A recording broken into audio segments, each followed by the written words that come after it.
ঈসা আলাইহিস সালাম দাজ্জালকে মারার পরে আরেকটা প্রজাতি বের হবে, এর নাম ইয়াজুজ আর মাজুজ। নাম শুনেছেন?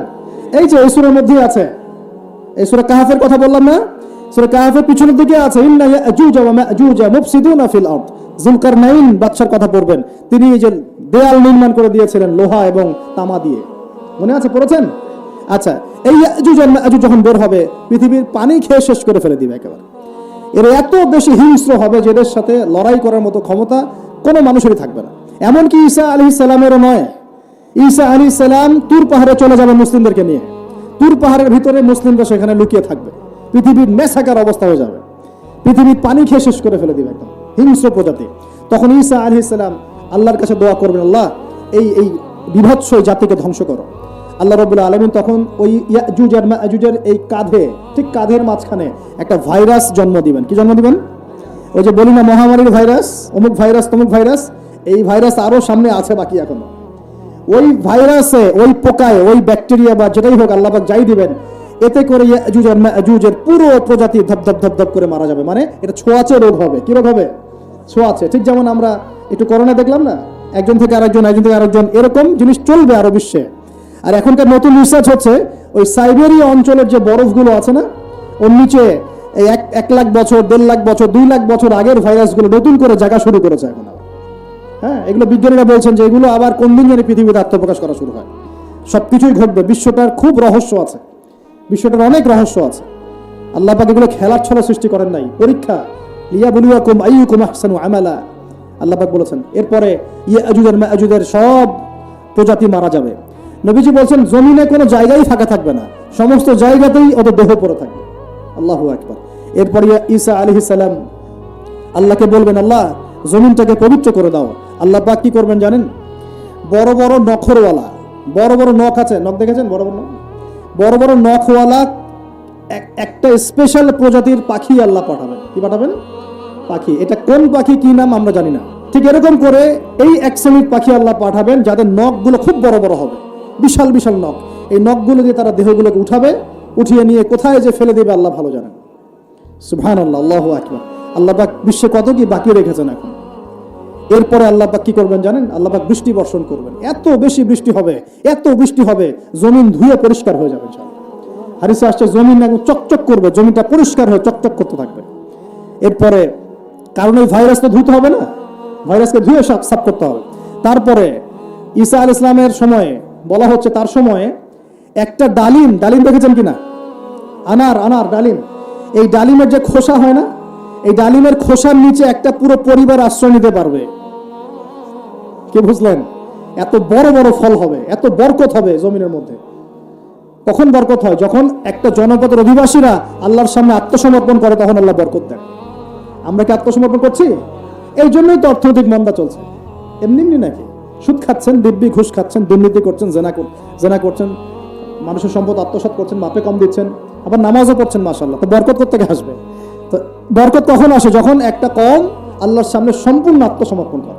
তো নবী সাল্লাল্লাহু আলাইহি ওয়াসাল্লাম অনেক দিন আগেই বলেছেন, 1400 বছর আগেই, যখন মসজিদগুলোর মধ্যে হট্টগোল বেড়ে যাবে, তখন ধরে নেবে যে কিয়ামত কাছাকাছি চলে এসেছে।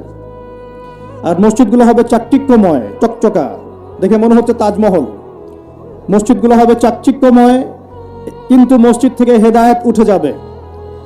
এমনও হাদিস এসেছে, মুসল্লিরা মসজিদে নামাজ পড়বে, জামাতে নামাজ পড়বে, কিন্তু ওই মুসল্লিদের মধ্যে একজন প্রকৃত ইমানদার মানুষ খুঁজে পাওয়া যাবে না। এমনও হাদিস এসেছে, যদিও হাদিসগুলো সব জায়গায় বলতে পারি না আমরা। এমনও হাদিস এসেছে যে মসজিদে মুসল্লিরা নামাজ পড়বে, কিন্তু মুসল্লিদের মধ্যেও একজন প্রকৃত ইমানদার মানুষ খুঁজে পাওয়া যাবে না। আপনারা হয়তো মনে করছেন সেই যুগ অনেক দেরি আছে, আমরা দেখছি সেই যুগ চলে এসেছে। ইবাদত বন্দেগীর জীবনে এখন মানুষ নামাজি হয়েছে, আর অর্থনৈতিক জীবনে গিয়ে সুদখোর হয়েছে, হয় নাই? ইবাদত বন্দেগীর জীবনে মানুষ নামাজ পড়ছে, মাশাআল্লাহ, রোজা রাখছে, যাকাত দিচ্ছে না, অন্যের হক দিচ্ছে না, প্রতিবেশীর হক দিচ্ছে না, আত্মীয়র হক দিচ্ছে না, নিজের সম্পত্তির সুষ্ঠু বন্টন করছে না, ভাই বোনকে সম্পত্তি দিচ্ছে না। এমন হচ্ছে না? নামাজ কিন্তু ঠিকই আছে, নামাজ মানুষ পড়ছে, নামাজ পড়ার পরেও মানুষ কবিরা গুনাহ করছে কিনা? নামাজ পড়েও মানুষ মাপে কম দিচ্ছে কিনা?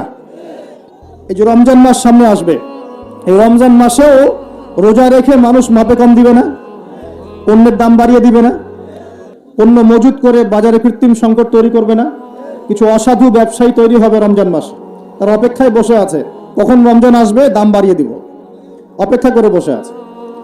আর আমি বিগত 2টা লেকচারে বলেছি, কেউ কেউ বলতে পারে ভবিষ্যৎবাণী করছে, কিন্তু যারা বাস্তবতা বোঝে তারা বুঝবে এটা বাস্তব, ভবিষ্যৎ না, এটা বর্তমান। বর্তমানটা কি? আসন্ন রমজানে জিনিসপত্রের দাম দ্বিগুণ হয়ে যাবে।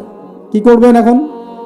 আপনি না হয় সামর্থ্যবান কিছু খেয়ে পরে বাঁচতে পারবেন, যার সামর্থ্য নাই সে কি করবে? কিভাবে আমরা চলবো তাহলে? সমাধান, আপনার যদি 5টা খেজুরে ইফতার করা হয়ে যায়, 10টা খেজুর খাওয়ার দরকার নাই, 5টা খেজুর দান করে দিবেন। পারা যাবে ইনশাল্লাহ?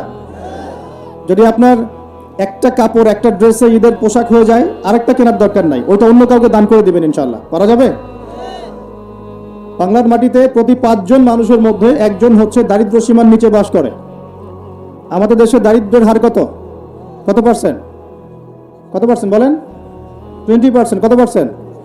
এই করোনার সময় এটা অনেক বেশি ছিল, আস্তে আস্তে আলহামদুলিল্লাহ কমতে কমতে এখন 20 আসছে। 20 মানে হচ্ছে প্রতি 5 জনে একজন স্বাভাবিক খাবার খেতে পারে না, প্রতি 5 জনে একজন 3 বেলা ভালো করে খেতে পারে না। এখন রমজান মাসে কি করি আমরা? আমরা 4 জন মিলে ওই ভাইয়ের দায়িত্ব নেই, তাই করি না? আমরা 4 জন মিলে ওই ভাইয়ের দায়িত্ব নেই, তার খাবার, তার ইফতার, তার সাহারি, তার পরিবারের দেখাশোনা, তার পোশাক আশাকের আমরা দায়িত্ব নিই না? আমরা যাকাতগুলো দেই না? আমরা ওসর, সাদাকাতুল ফিতর এগুলো দেই না? এতে করে একটা ব্যালেন্স তৈরি হয়, ওই 4 জন মিলে 5ম ব্যক্তির দায়িত্ব নেওয়া হয়। কিন্তু এই কাজটা আমরা শুধু রমজানেই করি, রমজানের বাইরে করি না। এখন যদি 5 জনের মধ্যে 4 জন মানুষ খায়, একজন যদি 4 জনের মতো না খেতে পারে, তাহলে ঘটনা এমন দাঁড়াচ্ছে যে মনে করেন আমাদের পুরো দেশে মানুষ আছে, মনে করেন কথার কথা বলছি 20 কোটি। কত কোটি? ধরে নেন যে 20 কোটি মানুষ আছে, তাহলে আপনার 15 কোটি মানুষ দারিদ্র্য সীমার উপরে আছে, 5 কোটি নিচে আছে। 5 কোটি সংখ্যাটা কি কম না বেশি?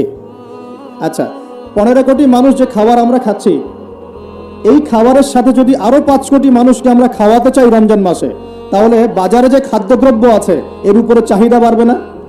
বাড়বে না? বুঝতে পারছেন না? চাহিদা যখন বেড়ে যাবে, দামটা কি বাড়বে না কমবে? বেড়ে যাবে। এর উপর আবার আছে দুর্নীতি, এর উপরে আবার থাকবে ধনীরা যাকাত দিবে না অনেকেই, এর উপরে আবার থাকবে কালোবাজারি, এর উপরে আবার সিন্ডিকেট করবে, এর উপরে আবার মাপে কম দিবে, মানে সব মিলিয়ে একটা কৃত্রিম সংকট তৈরি হয়ে যাবে। তখন আপনি কি করবেন? সলিউশন বললাম, যার সামর্থ্য আছে অপচয় কমিয়ে দিবেন। 1 নম্বর কাজ কি? অপচয় কমিয়ে দিবেন, প্রতিবেশীর হক দিবেন। নিজে খেলাম, আমার আত্মীয় স্বজন না খেয়ে আছে, আমার প্রতিবেশী না খেয়ে আছে, এমনটা করতে যাবেন না। যদি 5টা খেজুরে কাজ হয়ে যায়, 6 নম্বর খেজুরটা মানুষকে দান করে দিন। যদি এভাবে চলতে পারেন সবাই খেতে পারবে। এখন বড় সলিউশন কি? এটা তো ইসলামিক সলিউশন বললাম। অপচয় কমিয়ে দেয়া, অপচয় কমিয়ে দেয়া, নিজে খাওয়া, অন্য ভাইকে খাইয়ে খাওয়া। যেমন একটা হাদিস এসেছে, সে ব্যক্তি মুমিন হতে পারবে না যে নিজে পেট ভরে খায়, প্রতিবেশী না খেয়ে থাকে। হাদিস আছে না? এই হাদিসগুলোর উপর আমল করলে সমাজে কোনো দারিদ্রতা থাকতো না। আমরা এগুলো বলি ঠিকই, কিন্তু এগুলোর উপর আমল করতে পারি না। আমরা নিজে পেট ভরে খেলে আমরা চাই কি পরের দিনও যেন আমার খাবার রিজার্ভ থাকে, ওটা আমি চেষ্টা করি। মানুষকে দান করা তো দূরের কথা, আমার যতটুকু আছে আরো ডাবল করতে চাই, ট্রিপল করতে চাই, আরো বেশি করতে চাই। এতে করে সমাজে কি হয়েছে জানেন? সমাজে এক শ্রেণীর মানুষ দিন দিন ধনী হয়েছে, আর এক শ্রেণীর মানুষ দিন দিন গরিব হয়েছে। মধ্যবিত্তের সংখ্যা কিন্তু খুব কম এখন, কারণ ধনীরা দিন দিন ধনী হচ্ছে, গরিবরা দিন দিন গরিব হচ্ছে। মাঝখানে আমরা কিছু মানুষ পড়ে আছি, না কারো কাছে হাত পাততে পারি, না কারো কাছে মনের কথা বলতে পারি। মধ্যবিত্তরা এমন না যে মান সম্মানের খাতিরে কাউকে কিছু বলতেও পারে না, কারো কাছে হাতও পাততে পারে না। আর দরিদ্র মানুষরা না হয় চেয়ে খেতে পারে, তাই না? তো একটু বোঝেন, আলোচনা অনেক গভীরে যাবে। প্রিয় ভাইয়েরা, আমরা যদি অন্যের দায়িত্ব নেওয়ার মনোভাব রাখি যে আমি নিজেও খাবো, আমার প্রতিবেশীকে খাওয়াবো, আমার আত্মীয়দেরকে খাওয়াবো, এবং আমি অপচয় করব না, আমার খাবার যতটুকু হয়ে যায় এতটুকুতে তুষ্ট থাকবো, বাকিটা আমি দান করব, সৎকা করব। রমজানে যদি এরকম করতে না পারেন, রমজানে আপনাদের ভয়াবহ বিপদ অপেক্ষা করছে। বলতে পারেন যে ভবিষ্যৎবাণী করে গেল নাকি? দেখেন না কি হয়। কথাটা আগে শুনেন তো, কথাটা শুনে আগে দেখেন তো কি হয়। ইসলামিক সলিউশন কি? অন্যের পাশে দাঁড়ানো। ইসলামিক সলিউশন কি? অপচয় কমানো। ইসলামিক সলিউশন কি? যাকাতগুলো দেয়া। যখন ধনীরা জাকাতগুলো দেওয়া শুরু করবে তখন দরিদ্রর পেটে গিয়ে ভাত পড়বে। ধনীদের সম্পদে যে জাকাত আছে, এই জাকাতগুলো যখন আপনারা সুষ্ঠুভাবে বন্টন করবেন তখন গরিবের পেটে ভাত পড়বে। শুধু এইসব তন্ত্র মন্ত্র আর খাতা কলমের ইকোনমিক্স দিয়ে সমাজে শান্তি প্রতিষ্ঠা হবে না। খাতা কলম বইপত্রের অর্থনীতি দিয়ে সমাজে শান্তি প্রতিষ্ঠা হয় না, বরং সমাজে কি হয়? পুঁজিবাদ হয়। পুঁজিবাদ কি জিনিস? ধনী দিন দিন ধনী হতে থাকবে, এক শ্রেণীর মানুষের কাছে ধন সম্পদ কেন্দ্রীভূত হতে থাকবে। এক শ্রেণীর নির্দিষ্ট একটা শ্রেণীর কাছে ধন সম্পদ কক্ষিগত হতে থাকবে, বাকিদের রক্ত চুষে চুষে এরা বড়লোক হবে। এখন এই সবার রক্ত চোষা সুদভিত্তিক অর্থনীতি চলছে সারা বিশ্বে। এগুলো খাতা কলমের অর্থনীতি। বাস্তবের অর্থনীতি এমন হওয়া উচিত, ধনী যারা আছেন তাদের সম্পদের যে জাকাত আসবে, এই জাকাতটা দরিদ্রদের মধ্যে বন্টন করতে হয়। যদি এটা করতে পারতেন, সমাজের সবাই 3 বেলা খেতে পারতো, না খেয়ে মরতো না। কে শুনবে কার কথা? এগুলো তো বললেও সমস্যা, করলেও সমস্যা। কারণ আমরা বললে হয়ে যাব ধর্মান্ধ, আর যদি মুসলিমরা করে তারা হয়ে যাবে সন্ত্রাসী। আশ্চর্য একটা অবস্থা। সারা বিশ্বে যারা একনিষ্ঠভাবে ইসলাম পালন করতে চায়, ওদেরকে সারা বিশ্বে মৌলবাদী বলে প্রচার করা হয়েছে। অথচ সমাধান কিন্তু এখানেই। এই যে আমার হাতে যে কিতাবটা দেখছেন, এই কিতাবের মধ্যে আল্লাহ পাক সমস্ত বিষয়ের সমাধান নাজিল করেন নাই? এটা মুখে বলছি আমরা, ঠিক। কয়জন বিশ্বাস করে কথা? কয়জন সত্যি মন থেকে বিশ্বাস করে যে আল কোরআনুল কারীমে সত্যি সত্যি আল্লাহ পাক সমস্ত বিষয়ের সমাধান নাজিল করেছে? আজকে জুমার দিনে সূরা কাহফ পড়তে হয়, তাই না? এই সূরা কাহফের 54 নম্বর আয়াতে, কত নম্বর? 54 নম্বর আয়াতে আল্লাহ পাক বলছেন, ওয়ালাকাদ সাররাফনা ফি হাযাল কুরআন লিন-নাস মিন কুল্লি মাসাল। আল্লাহ বলেছেন, দেখে নিন। আল্লাহ বলছেন নিঃসন্দেহে, নিঃসংকোচে, অবশ্যই আমি এই কোরআনের মধ্যে শুধু মুসলিমদের জন্য নয়, পুরো মানব জাতির জন্য সমস্ত বিষয় ব্যাখ্যা করেছি। আল্লাহ পাক বলেছেন শুধু মুসলিমদের জন্য, পুরো মানব জাতির জন্য যত বিষয় প্রয়োজন আমি আল্লাহ এই কোরআনের মধ্যে ব্যাখ্যা করেছি। কে বলেছেন? আল্লাহ কি মিথ্যা কথা বলেন? তার রাসূল কি মিথ্যা কথা বলেন? তাহলে আমাদের মানতে সমস্যা কোথায়? মানতে কি সমস্যা? এই যে বললাম, যদি আমরা ইকোনমিক সেকশনের সমৃদ্ধি চাই, একটা স্টেবিলিটি চাই, অবশ্যই জাকাত ইম্পোজ করতে হবে। জাকাত ছাড়া অর্থনৈতিক সাম্য আসবে না। মনে করেন বাংলাদেশে মনে করেন যে 1 কোটি মানুষের উপরে জাকাত ফরজ। কথার কথা বলছে, কথার কথা। এই 16 কোটি 20 কোটি মানুষের মধ্যে মনে করেন 1 কোটি মানুষের উপর জাকাত ফরজ হয়েছে। আছেন এমন মানুষ? জাকাত মানে কি? কত পার্সেন্ট দিতে হবে সম্পদের? 2.5%। 100 টাকায় 2.5 টাকা, এই তো। আচ্ছা, এখন 1 কোটি টাকায় এই টাকাটা কি ছোট না বড়? আর এটা একজনের হিসাব করলাম, যদি এরকম আমি 1 লাখ মানুষের হিসাব করি, কত টাকা আসবে? এই টাকা দিয়ে আপনি কি করতে পারবেন? নিঃসন্দেহে আপনি দরিদ্র মানুষের সেবা এটা কাজে লাগাতে পারবেন। জাকাতের যে 8টা খাত আছে না? কটা খাত? 8টা খাতে সুষ্ঠু বন্টন করলে দেখবেন সমাজে একটা গরিব মানুষও থাকবে না ইনশাআল্লাহ। সবাই খেয়ে পরে বাঁচবে ইনশাআল্লাহ। এই কাজটা করবে কি? কে উদ্যোগ নেবে? আচ্ছা, এই জাকাত কি শুধু 1 বছরই আসবে না প্রতি বছর আসবে? এই জিনিসগুলো বুঝতে হয়। ইসলাম শুধু আমরা এই গতানুগতিক মুখস্থ করে পড়লেই হবে না, কোরআন সুন্নাহকে বাস্তবে প্রয়োগ করতে হবে। আল্লাহ পাক তৌফিক দান করুন। রমজান মাসে অবশ্যই অপচয় কমিয়ে দিবেন, প্রতিবেশী আত্মীয়দের খোঁজ নেবেন, নিজের যতটুকুতে হয়ে যায় এর বেশি খরচ করতে যাবেন না, অন্যের জন্য ওটা সাদকা করে দিবেন, সদকা করে দিবেন। আর কি করবেন? জাকাত দিবেন। জাকাত দিলে আরো 10-20টা মানুষ না খেয়ে মরবে না, ওরা খেয়ে পরে বাঁচবে ইনশাআল্লাহ। এর উপর আছে সাদাকাতুল ফিতর, আছে না? সাদাকাতুল ফিতর আমরা দেই। এগুলো আল্লাহ পাক কেন দিয়েছেন? এগুলোকে আল্লাহ পাক শুধু ইবাদতের জন্যই দিয়েছেন? এগুলো করলে তো নেকি হয়, আল্লাহর সন্তুষ্টি পাওয়া যায়, দুনিয়াতেও সাম্যের অর্থনীতি প্রতিষ্ঠা হয়, এই কারণে দিয়েছেন। আল্লাহ পাক এমনি দিয়েছেন নাকি? এই যে আপনি 5 ওয়াক্ত নামাজ পড়ছেন, নামাজ পড়লে তো নেকি হচ্ছেই, আধ্যাত্মিকত্ব পাচ্ছেন, আল্লাহর সন্তুষ্টি পাচ্ছেন, আপনার শরীরও ভালো থাকবে ইনশাআল্লাহ, থাকবে না? আপনি ওযু করছেন, ওযু করলে নেকি হয় না? গুনাহ ঝরে যায় না? একই সাথে আপনি বিভিন্ন রোগ ব্যাধি থেকে বেঁচে থাকবেন ইনশাআল্লাহ। আপনি পরিষ্কার পরিচ্ছন্ন আছেন। প্রত্যেকটা কাজের পিছনে দুনিয়াবি উপকারিতাও কি আছে না? এই জাকাত ভিত্তিক অর্থনীতির মধ্যে এই দুনিয়াবি উপকারিতা আছে। এগুলো কে বুঝাবে? ওয়াজ মাহফিল তো কোনো কোনো ক্ষেত্রে এখন হয়ে যাচ্ছে সার্কাসের মঞ্চ। কোনো জায়গায় সার্কাস, মানে এমন কিছু দৃশ্য চোখে পড়ছে যে মনে হচ্ছে যে ওয়াজে যাওয়া বন্ধ করে দিই। হ্যাঁ, মানে সময়টাকে কিভাবে নষ্ট করা যায়, বাউলের মতো গান গাওয়া যায়, ডিজে জিকির করা যায়, হ্যাঁ, মানুষের সাথে অহেতুক কিছু কথাবার্তা বলে টাইম পাস করা যায়। হ্যাঁ, বাসায় কি করলাম, বউ কি করলো, চা খাই, কফি খাই, এই করি সেই করি, মানে এগুলোই চলছে। হ্যাঁ, আপনি একজন ব্যক্তিকে ডাকলেন, মাশাআল্লাহ কোরআনও বিশুদ্ধ করে তেলাওয়াত করতে পারছে না, বড় বড় ওয়াজও করছে, আবার বড় বড় আলেমদেরকে বাহাসের জন্য ডাকছে। এমনও দৃশ্য দেখছি। কত কি দেখবেন। আর এগুলো দুটো কারণে সারা দেশে এখন ভাইরাল হচ্ছে। দুটো কারণ, একটা হচ্ছে আমাদের একটা নিচু মানসিকতা আছে আমাদের মধ্যে, সেটা হচ্ছে আমরা হচ্ছে ট্রল প্রিয় যাত্রী। আমরা ট্রল করতে বেশি ভালোবাসি, মজা করতে বেশি ভালোবাসি, মজা ফান ইয়ারকি ফাইজলামি করতে আমরা বেশি ভালোবাসি। এটা একটা আমাদের দোষ। আরেকটা দোষ হচ্ছে আমরা চিলে কান নিল টাইপের মানুষ। যা প্রচার হয় চিলে কান নিল, ব্যাস দৌড় শুরু করে দিল, যাচাই বাছাই করার কোনো প্রয়োজন নেই। আর অহেতুক সমালোচনা করতে বেশি পছন্দ করি আমরা, এবং ইস্যু পাগল জাতি। ইস্যু একটা দিল, ব্যাস দৌড় শুরু। একটা ইস্যু দিবে, ওইটার পিছনে দৌড়াবে, 7 দিন দৌড়ানোর পর হাফসায় যাবে, তারপর নতুন একটা ইস্যু আসবে, তারপর তার পিছনে দৌড়াবে। এতে করে মূল যে জায়গায় ফোকাস করা দরকার ওখান থেকে আমরা সরে গেছি। মূল জায়গা আপনাকে দেখাবো। মূল জায়গা হচ্ছে ফিলিস্তিন। শেষ জামানার সবচেয়ে ইম্পর্টেন্ট জায়গা হচ্ছে প্যালেস্টাইন। শেষ জামানার যত বড় বড় ঘটনাগুলো ঘটবে, ইমাম মাহাদির আগমন, মুসলিম বাহিনীর বিজয়, জেরুজালেম পুনরুদ্ধার, ইসলামিক খেলাফত প্রতিষ্ঠা, ঈসা আলাইহিস সালামের আগমন, সব ওই জায়গাকে কেন্দ্র করে। সবকিছুই ওখানেই দাজ্জাল বের হবে, দাজ্জালকে আবার মারাও হবে সেখানে, সবকিছু ওখানে। কিন্তু ওই দিক থেকে মুসলিমদের দৃষ্টি ফোকাস করে অন্যদিকে সরিয়ে দেওয়া হয়েছে। আপনি আমি বলে আছে যে ট্রল নিয়ে, সমালোচনা নিয়ে, একে অপরের গীবত নিয়ে, কে কার পিছনে লাগবে, কে কাকে অনলাইনে ধুয়ে দিবে, এগুলোই কাজ হয়ে যাচ্ছে দিন দিন। তো এই কাজগুলোর মধ্যে ভালো কাজগুলো ঢাকা পড়ে যাচ্ছে। ভালো কাজ যে হচ্ছে না তা নয়, কিন্তু ভালো কাজগুলো এই কাজগুলোর মধ্যে দিয়ে ঢাকা পড়ে যাচ্ছে। এটা আপনারা বুঝতে পারছেন না।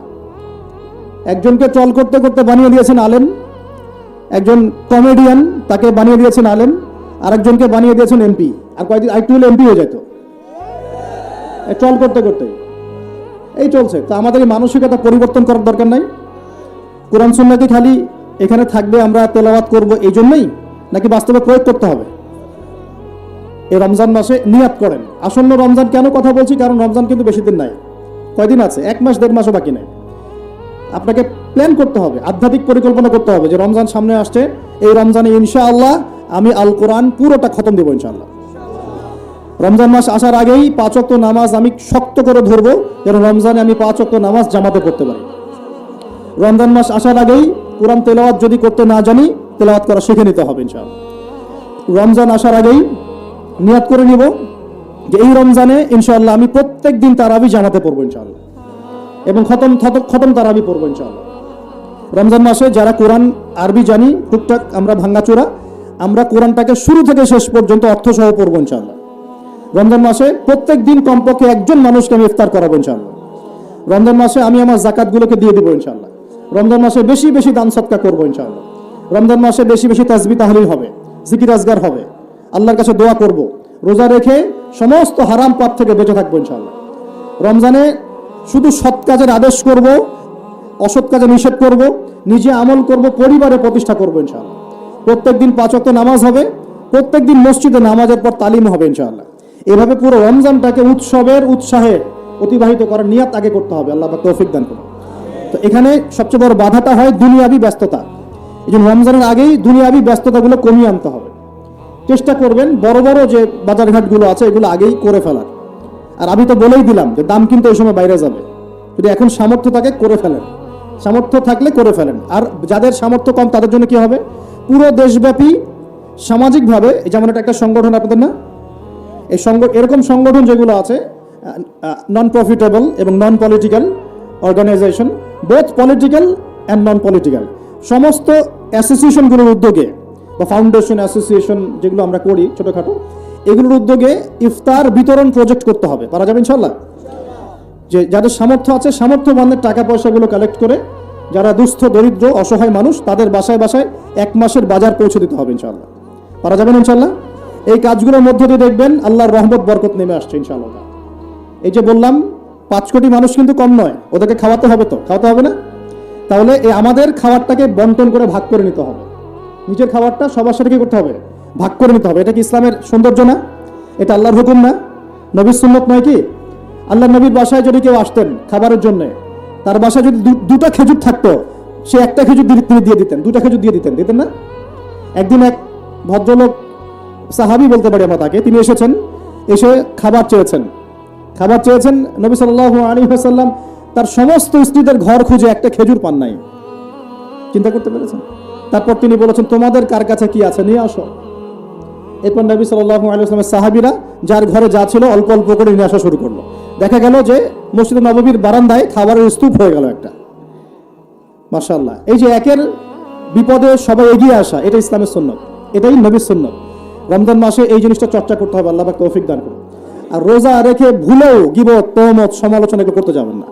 রোজা রেখে কথাই বেশি বলবেন না, খালি জিকির হবে, তেলাওয়াত হবে, আল্লাহর কাছে দোয়া হবে, ইস্তেগফার হবে। কথা কম, কথা বললেই বিপদ, কথা 10টা কথা বলবেন, 2টা গীবত করতেই হয়, হয় না? আর গীবত করতে মজা লাগে, কেউ আজকে একটু উৎসাহ দিলেই ব্যাস গীবত করতে মজা লাগে। আর গীবত তো আপনারাই বা কেন করবেন না? গীবত তো শিখছেন আমাদের কাছ থেকে, গীবত তো আপনারা আমাদের কাছ থেকেই শিখছেন।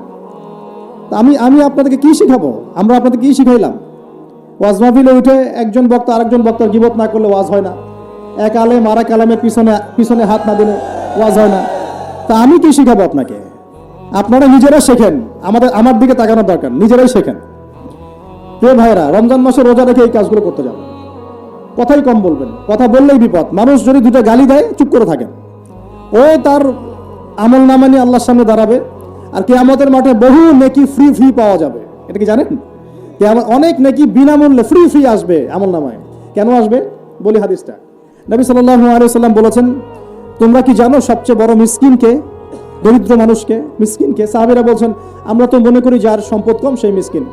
নবীজি বলছেন, না, প্রকৃত মিসকিন সে ব্যক্তি নয়। প্রকৃত মিসকিন সে ব্যক্তি যে কিয়ামতের মাঠে উঠবে, উহুদ পাহাড়ের সমান নেকি নিয়ে উঠবে। উহুদ পাহাড় দেখেছেন তো? বিশাল পাহাড়। উহুদ পাহাড়ের সমান নেকি নিয়ে উঠবে। নামাজের নেকি, যাকাতের নেকি, হজের নেকি, ওমরার নেকি, বিভিন্ন নেকি। কিন্তু দেখবে সামনে বহু মানুষ দাঁড়িয়ে আছে। কেন দাঁড়িয়ে আছে? কারো কাছ থেকে টাকা নিয়েছে, টাকা শোধ করে নাই, কাউকে গালি দিয়েছে, কাউকে অন্যায়ভাবে অপবাদ দিয়েছে, কাউকে আঘাত করেছে, কারো উপর জুলুম করেছে, ইত্যাদি বিভিন্ন রকম মানুষের সাথে জড়িত পাপ ছিল। ঠিক আছে? কারো গীবত করেছে, কাউকে তহমত দিয়েছে, ইত্যাদি। এখন আল্লাহ পাক বলবেন, এই ব্যক্তির নেকির যে পাহাড় আছে, এখান থেকে নেকি নিয়ে ওদেরকে দিয়ে দাও। বলেন নাউজুবিল্লাহ। নেকি আস্তে আস্তে ট্রান্সফার হবে। এই যে আমরা যে ব্লুটুথ শেয়ার ইট, মনে আছে? ব্লুটুথ শেয়ার ইট পাস হয় যেভাবে, আল্লাহ পাকের প্রযুক্তি হবে আরো অনেক উন্নত। মুহূর্তের মধ্যেই নেকি ট্রান্সফার হয়ে যাচ্ছে। এরপর নেকি যেতে যেতে সব নেকি যদি শেষ হয়ে যায়, আল্লাহ না করুক, তখন আল্লাহ পাক ফেরেশতাদেরকে বলবেন, ওদের গুনাহগুলো থেকে গুনাহগুলো বেছে বেছে এর আমল নামে যুক্ত করো। বলেন নাউজুবিল্লাহ। এরপর এই ব্যক্তি এই বিশাল বিশাল নেকি অর্জন করার পরেও জাহান্নামে যেতে হবে। আল্লাহ পাক হেফাজত করুন আমাদেরকে, বলি আমিন। তো মানুষের সাথে জড়িত পাপটা খুব ডেঞ্জারাস। তো রোজা রাখার তাৎপর্য কি? যে আমরা যেন এই শিক্ষাটাকে সারা বছর ধরে রাখতে পারি। এই কারণেই রমজান মাসে রোজা রেখে জিকির হবে বেশি, তাসবিহ তাহলিল বেশি, কোরআন তেলাওয়াত বেশি, আমর বিল মারুফ নাহি আনিল মুনকার হবে, তার দার্স হবে, দিনের কথা হবে। যখনই বন্ধুরা মিলে বসবেন, চা খেতে বসবেন, কফি খেতে বসবেন, অলওয়েজ দিনই আলাপ করবেন, দুনিয়াবি আলাপ কম করবেন, দুনিয়াবি আলাপ বেশি করবেন না। প্রয়োজন যতটুকু এতটুকু দিনই আলাপ করবেন। কারণ মানুষ জান্নাতেও যদি চলে যায়, মানুষ জান্নাতে চলে গেলেও ওই সব সময়ের জন্য আক্ষেপ করবে, আফসোস করবে, দুনিয়াতে যেই সময় সে আল্লাহকে স্মরণ করে নাই, রাসূলের নামে দরুদ পড়ে নাই। তাহলে যদি কোনো জায়গায় বসে পড়ে আলোচনা করতে থাকেন, ওঠার আগে কমপক্ষে বলবেন, সুবহানাকা আল্লাহুম্মা বিহামদিকা আশহাদু আল্লা ইলাহা ইল্লা আনতা আস্তাগফিরুকা ওয়া আতুবু ইলাইক। কারণ কেন বলবেন? আল্লাহ রাসূল বলেছেন যে কোনো মানুষ বা কোনো কওম যদি একটা জায়গায় বসে আলোচনা করে, আলোচনা থেকে শেষ করা বৈঠকটা ভঙ্গের আগেই যদি তারা এই দোয়াটা পড়ে ওঠে, ওই বৈঠকে যদি কোনো ফাহেসা কথা হয়ে থাকে, এর গুনার কাফফারা হয়ে যাবে ইনশাআল্লাহ, গুনাহ মাফ হয়ে যাবে ইনশাআল্লাহ। আর যদি ওই বৈঠকে ভালো কোনো কথা হয়, ওই কথাগুলো কিয়ামতের মাঠে তার জন্য দলিল হবে ইনশাআল্লাহ। এই দোয়াটা পড়ার চর্চা করবেন। তো যেটা বলছিলাম, দেখেন আমরা যদি একে অপরের খাবারগুলো ভাগাভাগি করি, যাকাতগুলো প্রদান করতে পারি এবং রমজানের রোজাগুলো ঠিকঠাক রাখতে পারি, আল্লাহর বিধানগুলো ঠিকঠাক মানতে পারি, সমাজে দারিদ্রতা থাকবে না ইনশাআল্লাহ। আরেকটা অপশন হচ্ছে, এটা দিয়ে যে সব দূর হয়ে যাবে তা নয়, কারণ ক্ষতি এত বেশি হয়ে গেছে, ক্ষতি হতে হতে হতে এত বেশি হয়ে গেছে যে 1 বছর 2 বছর 3 বছরে মনে হয় না সব ক্ষতি পুষিয়ে নেওয়া যাবে। যারা অর্থনীতি বোঝেন তারা বুঝবেন। নামতে নামতে নামতে এমন একটা জায়গায় চলে আসছি যে হুট করে যে একদম সব ঠিক হয়ে যাবে, এটা চিন্তা করলে ভুল হবে। একটা উপায় কি? উপায় হচ্ছে এই যে খাদ্যগুলোর উপর চাপ বাড়বে মার্কেটে, অতিরিক্ত খাদ্য আমদানি করা। কি করা? আমদানি করা। দুটো অপশন থাকে, এক আমদানি করা, আর একটা হচ্ছে কৃষিভিত্তিকভাবে উৎপাদন করা। দুটো। তো আমরা রিপোর্টগুলো দেখছি যে কৃষিভিত্তিক প্রবৃদ্ধির হার কমে যাচ্ছে। কি হয়েছে? কমেছে। কৃষিভিত্তিক প্রবৃদ্ধির হারটা কমেছে, আর আমদানিটা মোটামুটি কিছুটা বিপর্যস্ত হয়েছে। কারণ ডলার সংকট। কিসের সংকট? ডলার। জানেন তো নাকি? আচ্ছা, রিপোর্ট তো পড়েন, পেপার পত্রিকা তো পড়েন নাকি? সংকট হলে কি হয়? সংকট হলে এলসি কমে যায়। মানে মনে করেন আপনি একজন ব্যবসায়ী, পণ্য আমদানি করেছেন, পণ্যগুলো যে আপনি খালাস করবেন, বন্দর থেকে নামাবেন, তা আপনাকে তো একটা চার্জ দিতে হবে না? এখন আপনার কাছে চার্জ দেওয়ার মতো ডলার নাই, কি করবেন? তাহলে পণ্য বন্দরে পড়ে থাকবে। অনেক পণ্য বন্দরে পড়ে আছে, নামাইতে পারতেছে না। এখন মনে করেন এই ব্যক্তি কি নিজের পকেট থেকে টাকা দিয়ে এগুলো নামাবে? না। কি করবে তাহলে? ওই পণ্যের উপর সে দাম বাড়িয়ে দিবে, যাতে করে এই টাকাটা জনগণের কাছ থেকে তুলে সে শোধ করতে পারে। এগুলো ইকোনমিক্স, বেসিক ইকোনমিক্স। এগুলো পড়তে আপনার আহামরি অর্থনীতিবিদ হতে হয় না। কথা কি বুঝতে পারছেন? তো এই কারণে রমজান মাসের দামগুলো চাপ পড়ে, এমনিতে চাপ পড়ে। আস্তে আস্তে সিচুয়েশনগুলো এভাবে খারাপ হয়েছে। অতএব ইসলামিক সলিউশনে যদি এখন না আসতে পারেন, যদি আরো 10 বছর অপেক্ষা করেন, বহু দেরি হয়ে যাবে। এই জন্য আমি মন থেকে উদাত্ত একটা আহ্বান জানাই, যারা শিক্ষিত মহল, বিজ্ঞ মহল আছেন, আমার কথা বুঝবেন ইনশাআল্লাহ, যে ইসলামিক অর্থনীতি ছাড়া অর্থনৈতিক সমৃদ্ধির কোনো অপশন নাই আমাদের সামনে। ইসলামিক অর্থনীতি মানে দান সৎকা ভিত্তিক, অপচয় কমানো, দুর্নীতি বন্ধ করা, সুদ ঘুষ এগুলো বন্ধ করা, এবং অন্যের কষ্টে নিজে পাশে থাকা, পাশে দাঁড়ানো। সবচেয়ে বড় কথা হচ্ছে এখানে ব্যবসা, জাকাত, সাদাকা এগুলোকে গুরুত্ব দেওয়া হয়, সুদটাকে হারাম করা হয়। এগুলোর উপর যদি সুদ থাকে, চড়া সুদ, তখন তো আরো অবস্থা খারাপ। যেমন ধরেন, মনে করেন আমাদের সংকট হয়েছে, এখন আমরা বহির্বিশ্বের কোনো দেশের কাছে গেলাম, গিয়ে বললাম যে আমাদেরকে লোন দেন। ওরা কি এমনি লোন দিবে? এমনি দিবে? যাও, তোমাকে 10 কোটি টাকা এমনি দিয়ে দিলাম, 1000 বিলিয়ন ডলার এমনি দিবে? কখনো এমনি দিবে না। বরং সে একটা সুদ ফিক্স করবে, হয় 10%, না হলে 12%, না হলে 20%। ও সুদ ফিক্স করবে। যখন সুদটা ফিক্স করে দেবে, তখন এই সুদটা শোধ করতে আপনার শ্রম দিয়ে ওই সুদটাকে শোধ করতে হবে। শ্রম কি শুধু এমপি মন্ত্রীরা করবে, নাকি শ্রম আপনিও করেন? আপনাদের শ্রম থেকে এটাকে তুলে নিয়ে শোধ করতে হবে না? এটাই হচ্ছে সুদ ভিত্তিক অর্থনীতি সবচেয়ে মারাত্মক দিক। এতে করে ওরা ধনী হবে দিন দিন, আর গরিবরা আরো গরিব হবে দিন দিন। আল্লাহ পাক এমনি বলেন নাই, ইয়ামহাকুল্লাহুর রিবা ওয়া ইউরবিস সাদাকা। আল্লাহ পাক সুদের মধ্য দিয়ে একদম সম্পদ সংকুচিত করে ফেলেন। একদম সম্পদ সুদের মধ্য দিয়ে সংকুচিত করে ফেলেন, আর সাদাকার মধ্য দিয়ে সম্পদ প্রসারিত হয়। এই আয়াতগুলো খালি পড়লে হবে না, বুঝতে হবে না, বাস্তবে প্রয়োগ করতে হবে। আচ্ছা, আরো ব্যাপার আছে। এখন সুদ দেওয়ার সময় কি হবে জানেন? যদি দেখা যায় আপনার, মনে করেন এক ডলার সমান 80 টাকা, মনে করেন, যদি দেখেন এই সুদগুলো পরিশোধ করতে পারছেন না, দেখবেন যে ডলারের এগেনস্টে আপনার টাকার মান কমে যাবে। তখন হয়ে গেল 1 ডলার সমান 100 টাকা। কয় টাকা বাড়লো? 20 টাকা। 20% বেড়ে যাওয়া মানে হচ্ছে আপনার বেতন যদি হয় 100 টাকা, এখন বেতন হয়ে গেছে 80 টাকা। বুঝতে পারছেন না মনে হয়? আপনার বেতন যদি হয় 100 টাকা, এখন বেতন হয়েছে 80 টাকা। 100 টাকা শ্রম দিয়েছেন, 80 টাকা প্রফিট পাবেন। 20 টাকা গায়েব। ওটা কোথায় গেল? ওই যে সুদ দিয়েছে ওর পকেটে চলে গেছে। আপনার অর্থ চলে গেল, আপনার শ্রমও চলে গেল। এর উপর আরো অনেক বিষয় আছে। আজকে ইকোনমিক্স নিয়ে বোঝালে আপনার মাথা খারাপ হয়ে যাবে, বলবেন যে ভাই কি শুরু করলেন। এগুলো শুধু অর্থনীতির কথা নয়, এগুলো ইসলামের কথা। কিসের কথা? আল্লাহ রাব্বুল আলামিন এই কিতাবের মধ্যে প্রতিটা বিষয়ের সমাধান দিয়েছেন। প্রত্যেকটা বিষয় আল্লাহ পাক এই সংকটগুলোর সমাধান দিয়েছেন। তোমরা অপচয় বন্ধ করো। কি বন্ধ করো? অপচয় বন্ধ করো। নিশ্চয়ই অপচয়কারীরা শয়তানের ভাই। নিশ্চয়ই কি? অপচয়কারীরা। আমরা একটু ওয়াদা করতে পারি যে আমরা ইনশাআল্লাহ এই রমজান থেকে অপচয় বন্ধ করে ফেলবো ইনশাআল্লাহ। কোনো প্রকার অপচয় করবো না ইনশাআল্লাহ। না সময় অপচয় করব, না গ্যাস, না পানি, না তেল, না টাকা, না কিছু অপচয় করবো না। পারা যাবে ইনশাআল্লাহ। বরং যেটা আমি বাঁচাতে পারবো সেটা আমি আমার পরিবারের জন্য তো সেভ করবোই, পাশাপাশি আমার প্রতিবেশী, আমার আত্মীয় এবং দুস্থ মানুষের কল্যাণে ব্যয় করবেন। পারা যাবেন ইনশাআল্লাহ। এই জিনিসটা একাকী করব, যদি আমার কোনো অ্যাসোসিয়েশন থাকে সে তার আন্ডারে করব, আরও যদি বড় কোনো দায়িত্ব থাকে তার আন্ডারে করবো ইনশাআল্লাহ। পারা যাবে ইনশাআল্লাহ। 1 নাম্বার শিক্ষা। 2 নাম্বার, আপনাদের সবার জাকাতগুলো অবশ্যই দেওয়ার ব্যবস্থা করবেন। পারবেন ইনশাআল্লাহ। জাকাতের খাত 8টা। ওলামায়ে কেরামের কাছে জিজ্ঞাসা করে নেবেন কোন কোন খাতে জাকাত দেওয়া যায়, আপনাকে বলে দিবেন সব। সূরা তাওবার 60 নম্বর আয়াত। সূরা তাওবার 60 নম্বর আয়াতে জাকাতের খাতগুলো বর্ণনা করা আছে। এখানে একটা কথা বলি, অমুসলিমদেরকেও জাকাত দেওয়া যায়। জাকাতের যে খাতগুলো আছে না, 8টা খাত, এর মধ্যে একটা খাত আছে অমুসলিমকেও জাকাতের টাকা দেওয়া যায়। কেন দিব না আমরা? যদি একজন অমুসলিম ভাই খুব দরিদ্র হয়, তার পাশে দাঁড়ানোর দরকার নাই, সে কি মানুষ না? তার সাথে কি আমরা শত্রুতা পোষণ করব? তাকে ঘৃণা করব? না। তার উপর কি ইসলামকে জোর করে চাপিয়ে দিব? না। আমরা তাকে হেল্প করব জাকাতের টাকা দিয়ে, যাতে করে সে ইসলাম সম্পর্কে একটা ভালো ধারণা পায়, এবং ইনশাল্লাহ ওই দেখা যাবে উপকার করার ফলে তার মনের মধ্যে ইসলাম সম্পর্কে ভালো ধারণা আসবে, একদিন সে মুসলিম হয়ে যাবে ইনশাআল্লাহ। এমন হতে পারে না? তা আমরা কিন্তু ইসলাম পরিপূর্ণ আসলে ইম্পোজ করতে পারি না। অমুসলিমদের সাথে আমাদের শত্রুতা থাকবে কেন? তাদের সাথে আমরা মৈত্রীর সম্পর্ক রাখবো। একটা কান্ট্রির মধ্যে কি মুসলিম অমুসলিম মারামারি করবে, বিদ্বেষে জড়াবে? সে তার ধর্ম তার মতো করে পালন করবে, আমরা আমাদের ধর্ম আমাদের মতো করে পালন করব। বরং কোরআন বলছে যাকাতের যে সম্পদ, যে খাত আছে, এই খাতের মধ্যে ওয়াল মুআল্লাফাতু কুলুবুহুম একটা খাত আছে। তাদের অন্তরকে আল্লাহর দিকে আকৃষ্ট করার জন্য অমুসলিমদেরকেও যাকাত দেওয়া যায়। তো আমরা সবাই যাকাতগুলো দিব তো ইনশাআল্লাহ। এরপরে আছে সাদাকাতুল ফিতর, এটাও দেওয়ার চেষ্টা করবেন। এটা তো আপনারা জানেন সাদাকাতুল ফিতর দিতে হয়।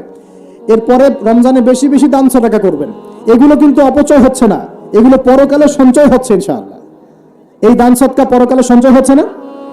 আল্লাহ রাসূল বলেছেন যে একটা খেজুর দান করে, একটা খেজুর হালাল উপার্জন থেকে একটা খেজুরও যদি দান করে, এই দানটাকে আল্লাহ পাক বড় করতে থাকেন, আদর মহব্বত করে বড় করতে করতে করতে পাহাড়ের সমান বাড়িয়ে দেন। বলেন সুবহানাল্লাহ। আরেকটা হাদিসে নবীজি বলেছেন, তোমরা এক টুকরো খেজুর দান করার বিনিময়ে হলেও জাহান্নামের আগুন থেকে বাঁচার চেষ্টা করো। প্রিয় ভাইরা, রমজান মাসে আমলগুলো করার চেষ্টা করেন, ইনশাআল্লাহ তাআলা সমাজের সংকটগুলো কেটে উঠবে ইনশাআল্লাহ। যদি এগুলো বাংলার মানুষ আমল করতে ব্যর্থ হয়, দেখেন রমজান মাসে কি হয়। আমরা আল্লাহ না করুক, তবে ভয় করছি রমজান মাসে একটা অর্থনৈতিক সংকট হয়ে যেতে পারে। আল্লাহ পাক আমাদেরকে বোঝার তৌফিক দান করুন। প্রিয় ভাইরা, আরো যে বিষয়গুলো বলছিলাম, রমজান মাস আসার আগেই এই কিতাব, আল্লাহ পাকের কিতাব, অবশ্যই তেলাওয়াত করা শিখে নেন। সবাই তেলাওয়াত করতে পারি তো ইনশাআল্লাহ? আমি একটা সিস্টেম শিখিয়ে দিচ্ছি। প্রত্যেক দিন এক পারা করে পড়বেন, প্রত্যেক দিন এক পারা, তাহলে 30 দিনে আপনি 30 পারা পড়ে শেষ করে ফেলবেন। এতে করে চাপও পড়বেন আপনার উপর বেশি, আপনার বিরক্তিবোধ আসবে না, অন্য কাজগুলো করতে পারবেন। 1 ঘন্টা 1.5 ঘন্টার মধ্যে এক পারা পড়ে শেষ করে ফেলবেন। পারা যাবে ইনশাআল্লাহ? ইনশাআল্লাহ তাআলা। আল্লাহ পাক সবাইকে কোরআন পড়ার তৌফিক দান করুন এবং অর্থ সহ বুঝে পড়ার তৌফিক দান করুন। আর কোরআন তেলাওয়াত কিন্তু শিখতে হবে ভালো করে। কোরআন তেলাওয়াতটা ভালো করে না শিখলে যা হয়, সারা জীবন ভুল তেলাওয়াত করে যাবেন, অর্থ বিকৃত হয়ে যাবে, অর্থ কিন্তু পাল্টে যাবে। রমজান আসতে যে সময়টা বাকি আছে, এই সময়ের মধ্যেই কোরআন তেলাওয়াত করা শিখে নেন। আল্লাহ পাক তৌফিক এনায়েত করুন, আমিন। আর যদি রমজান মাসে অনলাইনে কোর্স করতে পারেন, ইনশাআল্লাহ নিয়াত করেছি পুরো রমজান মাস অনলাইনে কোরআন শেখানো হবে ইনশাআল্লাহ তাআলা, 1 ঘন্টা করে। যারা ক্লাস করতে পারবেন তারা ক্লাস করবেন। এরপর রমজানের একটা কথা বলে সামনে যাব, সেটা হলো তারাবির নামাজ তো আমরা পড়ি, এর পাশাপাশি শেষ রাত্রে গিয়ে কমপক্ষে 2 রাকাত নামাজ পড়ার চেষ্টা করবেন। কখন? একদম সাহরি করার আগে, সাহরি করার একটু আগে, কমপক্ষে আধা ঘন্টা আগে হলে ওঠার চেষ্টা করবেন। কমপক্ষে 2 রাকাত নামাজ হলে পড়ার চেষ্টা করবেন, কারণ ওই সময় দোয়া ইনশাআল্লাহ ডাইরেক্ট কবুল হয়ে যাবে ইনশাআল্লাহ। আর রোজাদারের দোয়া খুব বেশি কবুল হয়, রোজাদারের দোয়া কিন্তু খুব বেশি কবুল হয়। 3 ব্যক্তির দোয়া ফেরত দেওয়া হয় না, রোজাদারের দোয়া ফেরত দেওয়া হয় না। আর সন্তানের জন্য পিতার দোয়া ফেরত দেওয়া হয় না। আর যে মুসাফির, আমরা মুসাফিরের দোয়া আল্লাহ ফেরত দেন না, আলহামদুলিল্লাহ। আমরা দোয়া করি আল্লাহ পাক আমাকে সহ আপনাদের সবাইকে রমজান মাসে সুস্থতার সাথে সমস্ত রোজা রাখার তৌফিক দান করুন, এবং রমজান মাসে কোরআনকে সময় দেওয়ার তৌফিক দান করুন, কোরআন পড়া, বোঝা, গবেষণা করার তৌফিক দান করুন, অন্যকে কোরআন শেখানোর তৌফিক দান করুন। আল্লাহ পাক রমজান মাসে আমাদের সবার অর্থনৈতিক সচ্ছলতা দান করুন এবং রিজিকের মধ্যে বরকত আল্লাহ দান করুন। আল্লাহ পাক আমাদের কৃষির মধ্যে বরকত দান করুন। আল্লাহ পাক আমাদের ব্যবসার মধ্যে বরকত দান করুন। আল্লাহ পাক আমাদের দান সৎকার মধ্যে বরকত দান করুন।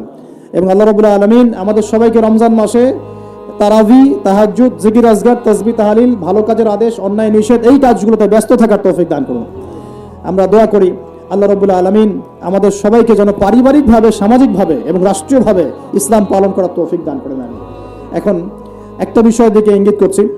আজকে জুমার দিন ছিল, জুমার দিনে সূরা কাহাফ কারা কারা পড়েছেন? হাত উঁচু করেন দেখি। মাশাআল্লাহ, তা অনেকেই পড়েছেন। নবী সাল্লাল্লাহু আলাইহি ওয়াসাল্লাম এই একটা সূরাকে বলেছেন, এই একটা সূরাকেই তিনি বলেছেন যে সূরাটা আপনাকে মাসিহুদ দাজ্জালের ফিতনা থেকে বাঁচাবে। হঠাৎ করে দাজ্জালে কেন আসলাম?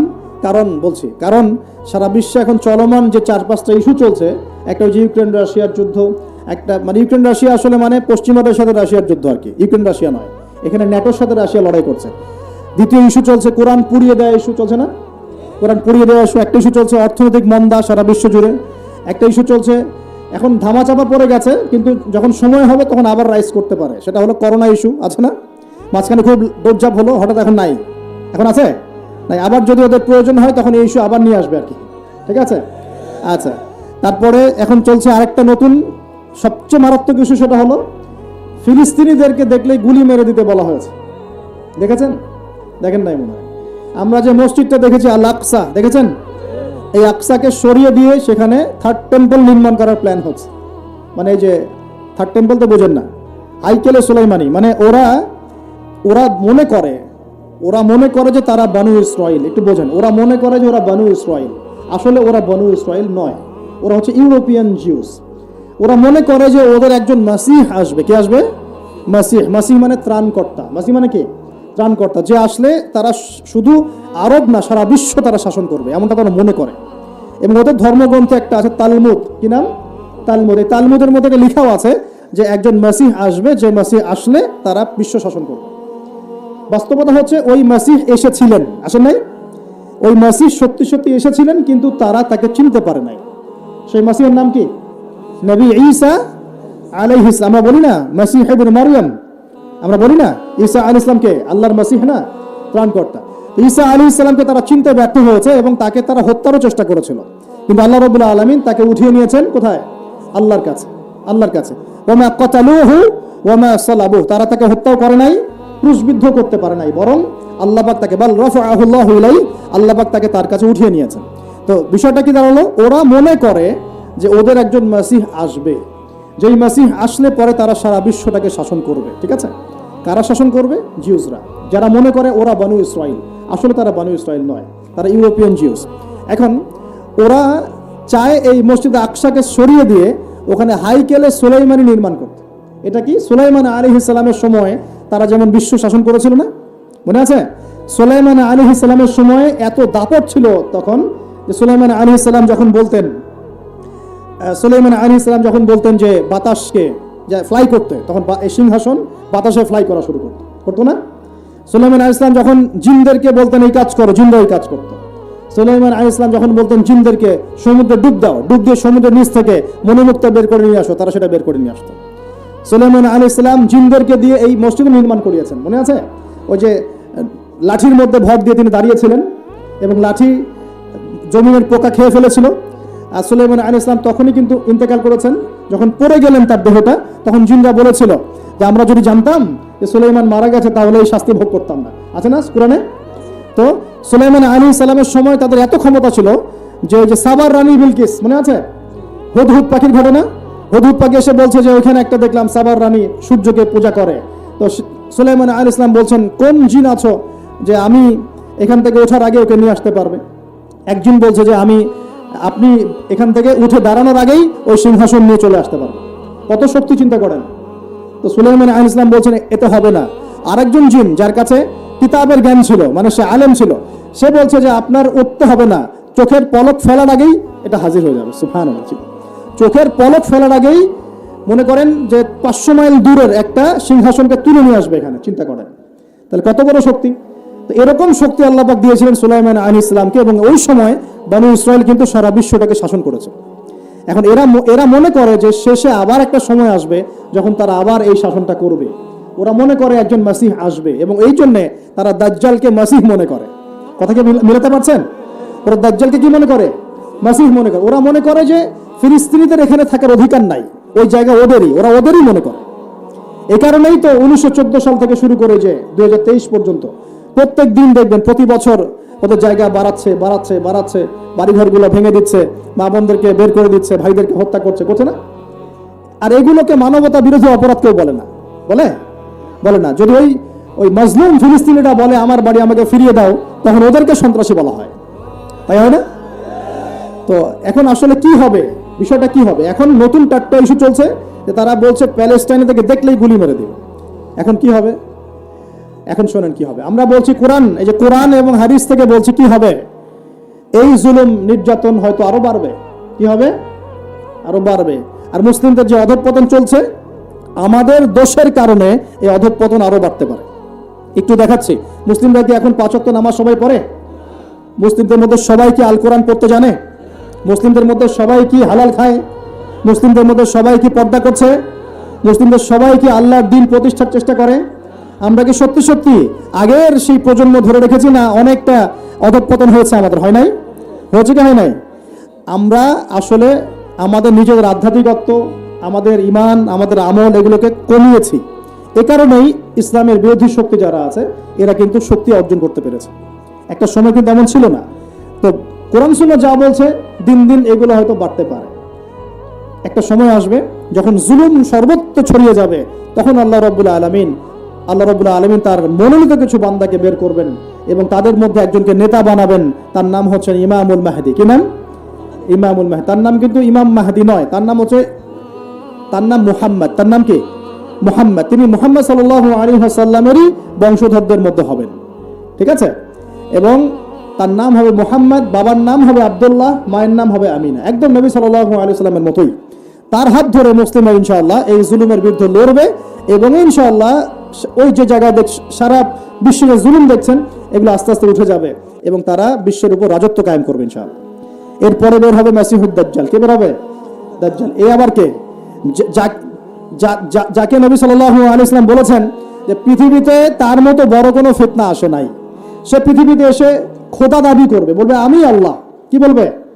আমি আল্লাহ। সে এক হাতে জান্নাত এক হাতে জাহান্নাম নিয়ে ঘুরবে। মানে সত্যিকারের জান্নাত জাহান্নাম নয় এটা।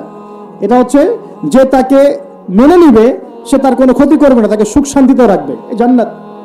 আর যে তাকে মানবে না তাকে সে ধ্বংস করে দিবে, এটা জাহান্নাম, আযাব। জান্নাতকে হাতে নিয়ে ঘোরা যায়?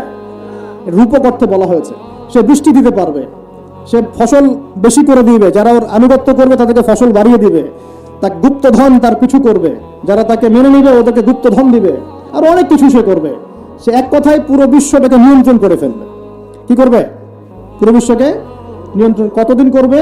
40 দিন। কতদিন?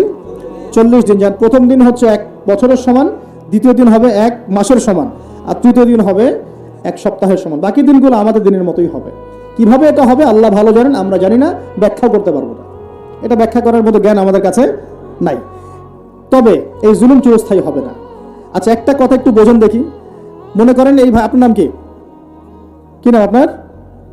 হ্যাঁ, শহীদুল্লাহ ভাই মনে করেন বিশ্বের শাসক, কথার কথা বলছে। শহীদুল্লাহ ভাই মনে করেন এই বিশ্বটাকে শাসন করতে চায়। তাহলে শহীদুল্লাহ ভাইকে এই বিশ্বের রাজনীতি শাসন করতে হবে না? এই বিশ্বের অর্থনীতি শাসন করতে হবে না? এই বিশ্বের কালচার, মিডিয়া, প্রযুক্তি, অস্ত্রশস্ত্র এগুলো ডমিনেট করতে হবে না? তার মানে দাজ্জাল যদি সারা বিশ্বকে শাসন করতে চায়, ওকেও সারা বিশ্বের এগুলো নিয়ন্ত্রণ করতে হবে, হবে কি না? এবং তার অনুসারী যারা, ওদেরকেও কি নিয়ন্ত্রণ করতে হবে না? এখন তার অনুসারী কারা হবে? বলে দিলাম কারা হবে? এই জিউসরা হবে। ওরা কি এখন বিশ্বের এগুলো নিয়ন্ত্রণ করছে?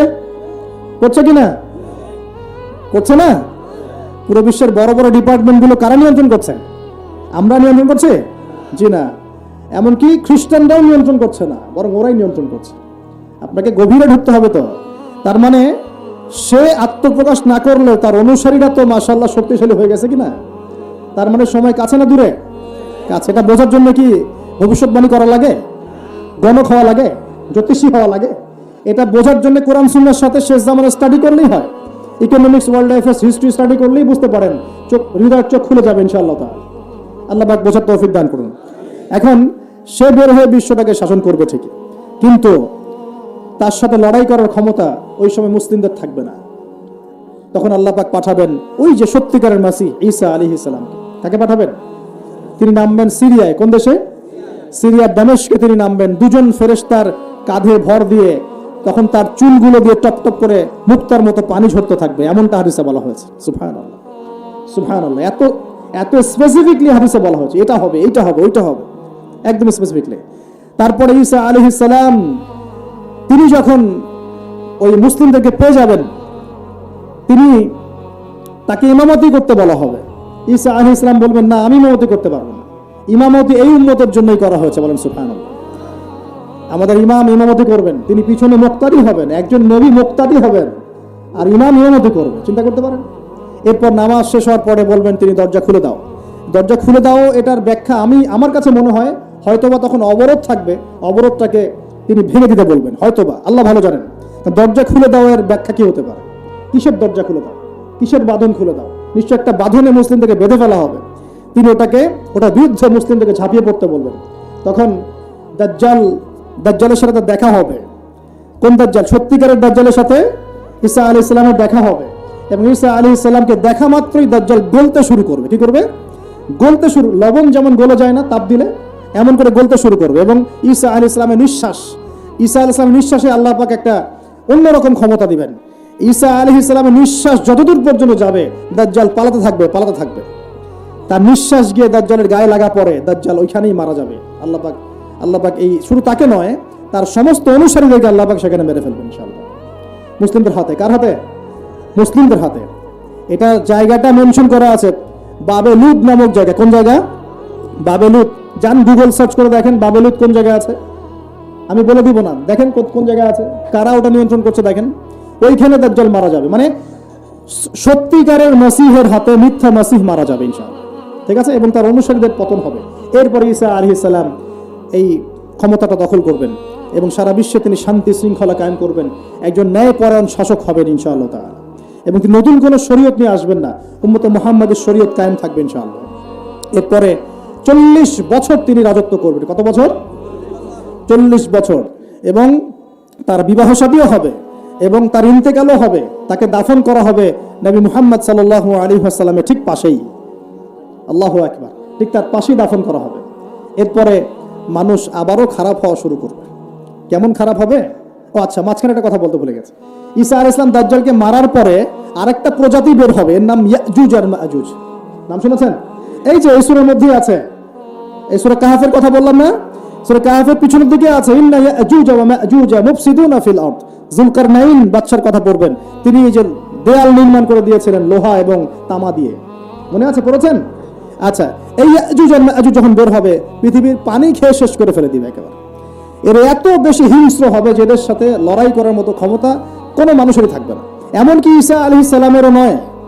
ঈসা আলাইহিস সালাম তুর পাহাড়ে চলে যাবে মুসলিমদেরকে নিয়ে।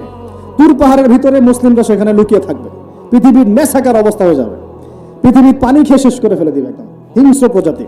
তখন ঈসা আলাইহিস সালাম আল্লাহর কাছে দোয়া করবেন, আল্লাহ এই বিভৎস জাতিকে ধ্বংস করো। আল্লাহ রাব্বুল আলামিন তখন ওই ইয়াজুজ আর মাজুজের এই ঠিক কাঁধের মাঝখানে একটা ভাইরাস জন্ম দিবেন। কি জন্ম দিবেন? ওই যে বলি না মহামারীর ভাইরাস, অমুক ভাইরাস তমুক ভাইরাস, এই ভাইরাস আরো সামনে আছে বাকি এখনো। ওই ভাইরাসে, ওই পোকায়, ওই ব্যাকটেরিয়া বা যেটাই হোক আল্লাহ পাক যাই দিবেন, এতে করে ইয়াজুজ আর মাজুজের পুরো প্রজাতি ধপ করে মারা যাবে। মানে এটা ছোঁয়াচে রোগ হবে। কি রোগ হবে? ছোঁয়াচে। ঠিক যেমন আমরা একটু করোনা দেখলাম না, একজন থেকে আরেকজন, এরকম জিনিস চলবে আরো বিশ্বে। আর এখনকার নতুন রিসার্চ হচ্ছে ওই সাইবেরিয়া অঞ্চলের যে বরফগুলো আছে না, ওর নিচে এই 1 লাখ বছর, 1.5 লাখ বছর, 2 লাখ বছর আগের ভাইরাসগুলো নতুন করে জায়গা শুরু করেছে এখন। হ্যাঁ, এগুলো বিজ্ঞানীরা বলছেন যে এগুলো আবার কোন দিন জানি পৃথিবীতে আত্মপ্রকাশ করা শুরু হয়। সবকিছুই ঘটবে। বিশ্বটার খুব রহস্য আছে, বিশ্বটার অনেক রহস্য আছে। আল্লাহ পাক এগুলো খেলার ছলে সৃষ্টি করেন নাই, পরীক্ষা। লিয়াবলুয়াকুম আইয়ুকুম আহসানু আমালা, আল্লাহ পাক বলেছেন। এরপরে ইয়াজুজ আর মাজুজের সব প্রজাতি মারা যাবে। নবীজি বলছেন জমিনে কোনো জায়গায় ফাঁকা থাকবে না, সমস্ত জায়গাতেই ওদের দেহ পড়ে থাকবে। আল্লাহু আকবার। এরপরে ঈসা আলাইহিস সালাম আল্লাহকে বলবেন, আল্লাহ জমিনটাকে পবিত্র করে দাও। আল্লাহ পাক কি করবেন জানেন? বড় বড় নখরওয়ালা, বড় বড় নখ আছে, নখ দেখেছেন? বড় বড় নখওয়ালা একটা স্পেশাল প্রজাতির পাখি আল্লাহ পাঠাবেন। কি পাঠাবেন? পাখি। এটা কোন পাখি, কি নাম আমরা জানি না। ঠিক এরকম করে এই এক শ্রেণীর পাখি আল্লাহ পাঠাবেন যাদের নখগুলো খুব বড় বড় হবে, বিশাল বিশাল নখ। এই নখগুলো দিয়ে তারা দেহগুলোকে উঠিয়ে নিয়ে কোথায় যে ফেলে দেবে আল্লাহ ভালো জানেন। সুবহানাল্লাহ, আল্লাহু আকবার। আল্লাহ পাক বিশ্বে কত কি বাকি রেখেছেন এখন। এরপরে আল্লাহ পাক কি করবেন জানেন? আল্লাহ পাক বৃষ্টি বর্ষণ করবেন। এত বেশি বৃষ্টি হবে, জমিন ধুয়ে পরিষ্কার হয়ে যাবে ইনশাআল্লাহ। হাদিসে আসছে জমিন একদম চকচক করবে, জমিটা পরিষ্কার হয়ে চকচক করতে থাকবে। এরপরে কারণ এই ভাইরাস তো ধুতে হবে না, ভাইরাসকে ধুয়ে সাফ করতে হবে। তারপরে ঈসা আলাইহিস সালামের সময়ে বলা হচ্ছে, তার সময়ে একটা ডালিম দেখেছেন কিনা? আনার ডালিম। এই ডালিমের যে খোসা হয় না, এই ডালিমের খোসার নিচে একটা পুরো পরিবার আশ্রয় নিতে পারবে। কি বুঝলেন? এত বড় বড় ফল হবে, এত বরকত হবে জমিনের মধ্যে। কখন বরকত হয়? যখন একটা জনপদের অধিবাসীরা আল্লাহর সামনে আত্মসমর্পণ করে, তখন আল্লাহ বরকত দেন। আমরা কি আত্মসমর্পণ করছি? এই জন্যই তো অর্থনৈতিক মন্দা চলছে। এমনি নাকি? সুদ খাচ্ছেন, দিব্যি ঘুষ খাচ্ছেন, দুর্নীতি করছেন, জেনা করছেন, মানুষের সম্পদ আত্মসাৎ করছেন, মাপে কম দিচ্ছেন, আবার নামাজও পড়ছেন, মাশাআল্লাহ। তো বরকত করতে আসবে? তো বরকত কখন আসে? যখন একটা কম আল্লাহর সামনে সম্পূর্ণ আত্মসমর্পণ করে। একটা ডালিম হবে, এটা রূপকথা নয়, এগুলা গাল গল্প বলছি না। এই প্রতিটা কথা আল্লাহ পাকের ওহী থেকে আসছে, এর একটা কথা মিথ্যা হবে না ইনশাআল্লাহ তাআলা। বিশ্ববাসীরা দেখবে একটা ডালিমের নিচে একটা পরিবার আশ্রয় নিতে পারবে। এত স্পেসিফিকলি বলা হয়েছে হাদিসগুলোতে। নবী সাল্লাল্লাহু আলাইহি ওয়াসাল্লাম বলেছেন যে 10 জন ঘোড়সওয়ার, কয়জন ঘোড়সওয়ার? 10 জন ঘোড়সওয়ার বের হবে ইমাম মাহদির সময়, যারা খোঁজ নিতে যাবে যে দেখি দাজ্জাল বের হয়েছে কিনা। ঘোড়ায় করে খোঁজ নিতে যাবে, দেখি দাজ্জাল বের হয়েছে কিনা। ওই 10, নবীজি বলছেন আমি ওই 10 জনের নামও জানি, ওদের বাবার নামও জানি। সুবহানাল্লাহ, এত স্পেসিফিক জ্ঞান দেওয়া হয়েছে আল্লাহর পক্ষ থেকে নবী সাল্লাল্লাহু আলাইহি ওয়াসাল্লামকে। তার হাদিস থেকে বলছি যে ডালিমের নিচে পরিবার আশ্রয় নিতে পারে। তো অনেকে হয়তো হাসবে, কি বলে উল্টা পাল্টা কথা, তাই না? নাস্তিকরা মনে করতে পারে যে হাসবে, আরে হাহারি এক দিয়ে রেখে দেবে। এখন মানুষ ফেসবুকের মতো চিন্তা করে, ফেসবুকের মতো হাসে, ফেসবুকের মতো কাঁদে। মানুষ রোবটিক হয়ে গেছে, ঠিক আছে? আচ্ছা, তো এরপর কি? এরপরে বরকতের এই সময়টা শেষ হয়ে যাবে তখন, যখন মানুষ আবার সেই জেনা, পাপ, শিরিক, কুফর এগুলোতে লিপ্ত হবে। আল্লাহ রাসূল বলছেন এমন একটা মানুষও বাকি থাকবে না, একটা মানুষও না যে খালি লা ইলাহা ইল্লাল্লাহ কালিমাটা পড়তে জানে, এমন একটা মানুষও বাকি থাকবে না। বলেন নাউজুবিল্লাহ। ওরা হবে এই পৃথিবীর সবচেয়ে নিকৃষ্ট মানুষ, ওদের চেয়ে নিকৃষ্ট কোনো মানুষ এই পৃথিবীতে হবে না। এখনো কি এরকম সময় আসে নাই? এখন কি লা ইলাহা ইল্লাল্লাহ আছে না? আছে, হ্যাঁ, হয়তো তার পূর্ণাঙ্গ প্রয়োগটা নাই, কিন্তু কালিমা তো আছে কিনা? তখন নবীজি বলছেন এমন একটা যুগ আসবে যে লা ইলাহা ইল্লাল্লাহ বলার মতো একটা মানুষ খুঁজে পাওয়া যাবে না। আর মানুষ রাস্তাঘাটে কুকুরের মতো জেনা করবে। রাস্তাঘাটে কুকুর যেমন সঙ্গম করে না রাস্তাঘাটে, ওই রকম করে মানুষ রাস্তাঘাটে জেনা করবে। ওই সময়ে আল্লাহ রাব্বুল আলামিন পশ্চিম দিক থেকে সূর্য উঠাবেন। কোন দিক থেকে? সূর্য সত্যি পশ্চিম দিকে উঠবে। পৃথিবী একদিকে ঘুরছে না এখন, কে জানে আল্লাহ পাক পৃথিবীর ঘূর্ণন থামিয়ে উল্টা দিকে ঘোরাতে পারেন না? অবশ্যই পারেন। আল্লাহ পাকের জন্য এটা খালি বলা, কুন ফায়াকুন, হয়ে যাও, ব্যাস। আমি কয়েকদিন আগে রিপোর্ট দেখেছি, পৃথিবীর নিচে কিন্তু আগুনের স্তর আছে। আচ্ছা, জানেন তো পৃথিবীর নিচে আগ্নেয়গিরিগুলো আছে। পৃথিবীর ভিতরে একটা ঘূর্ণন হয়, সেই ঘূর্ণনের দিক পরিবর্তন হচ্ছে দিন দিন, এমনটা রিপোর্ট এসেছে। দেখেন, আপনি ইন্টারনেট ঘাটাঘাটি করেন, দেখেন। আর অনেকে রিপোর্ট করছে যে পৃথিবী আগে যে গতিতে ঘুরতো, এখন পৃথিবীর ঘূর্ণন গতি একটু বেড়ে গেছে। দেখেন রিপোর্ট, দেখেন। ঘূর্ণন গতি বেড়ে যাওয়ার মানে হচ্ছে টাইম দ্রুত পাস করবে। আর শেষ জামানার হাদিস এটাও আছে যে সময় দ্রুত পাস করবে, আছে না? এটা হাদিস আসছে। তো প্রিয় ভাইরা, এই সময়ে মানুষ খারাপ হওয়া শুরু করার পরে এমন খারাপ হবে আল্লাহর নাম নেওয়ার মতো কোনো মানুষ থাকবে না, আল্লাহ বলার মতো কোনো মানুষ থাকবে না। তখন পশ্চিম দিক থেকে সূর্য উঠবে। কিভাবে কিয়ামত হবে? নবীজি বলছেন একজন ব্যক্তি পানি খাওয়ার জন্য পাত্রটাকে মুখের সামনে নিবে, পানি গিলতে পারবে না, কিয়ামত হয়ে যাবে। ইযা ওয়াকাআতিল ওয়াকিআ লাইসা লিওয়াকাআতিহা কাযিবা আল কারিআতু মাল কারিআ ওয়া মা আদরাকা মাল কারিআ। আছে না? আম্মা ইয়াতাসাআলুন আনিন নাবাইল আযীম। কত সূরা আছে কিয়ামত সংক্রান্ত, পড়ে দেখেন। ইযা যুলজিলাতিল আরদু জিলজালাহা ওয়া আখরাজাতিল আরদু আথকালাহা ইযা শামসু কুবিরাত ওয়া ইযা নুজুমু কাদারাত। এই সূরাগুলো পড়ে দেখেন। আম্মা পারার শেষ পারাটা, যেটা 30তম পারা, এর সূরাগুলো পড়ে দেখেন, কিয়ামত চোখে দেখতে পারবেন ইনশাআল্লাহ। সিংহায় ফুঁক দেওয়া হবে। আল্লাহ পাকের ফেরেশতার এত ক্ষমতা আল্লাহ দিয়েছেন, একটা ফুয়ে পুরো মহাবিশ্ব ধ্বংস হয়ে যাবে ইনশাআল্লাহ।